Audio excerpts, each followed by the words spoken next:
ako yun ng ice cream. Para maging therapy ako. Para mawala yung lungkot, so stress, at saka yung stress. So let's go for part, ano ba ito talaga? 6, 7. I think of the part 8.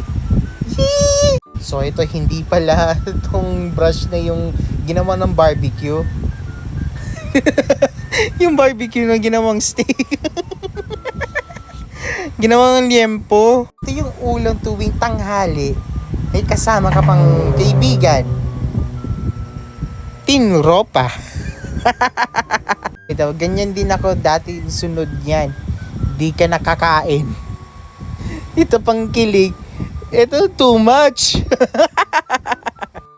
Sabi daw na napalo ka lang ng sandok, umiyak ka na. Yung sandok, yung malaki. Sabi the first day is sa work, medyo kinakabahan. Yung magnanakaw. Buwan na ito. Ginupit ka na. Nitong buwan na ito. June 10. So nakalagay dyan sa missing. Nawawala yung aso daw.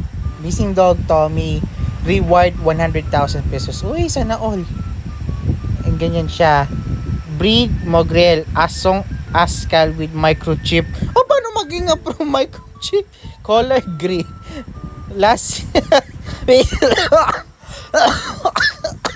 hindi ko na kaya sentence, na ubo ako. Paano maging microchip na yan? Puniti ang sedula. Sedula! Ito pinagmulan doon sa Adventist Hospital. May pag-ibig ka na ba? Wala pa po. Sa mga nakakilala dyan yung Facebook na yan, kay Danny Boy Lazaro, paki-comment daw below please. Okay, ayaw mo naman pala ako maging friend. Cancel ko na lang ang friends ko. Ay, nagtampo. Shh. Eh di wag na lang. Sabi na dyan dun sa story niya, crush po kita. Boyfriend niya to. Sa iba ka na lang pre. Di kita kinakausap, manahimik ka. May sarili kang account, ba't yung ginagamit mo yan? Gawain mo yan nandun sa jowa. Di ba yung sa article na yan about dun sa Katniel, ito instead na pinapost dun kay Josephine Bracken, yung chapter close. Pambira kayo. Pasensya na po. Sabi doon, magpipili ka talaga walang oras.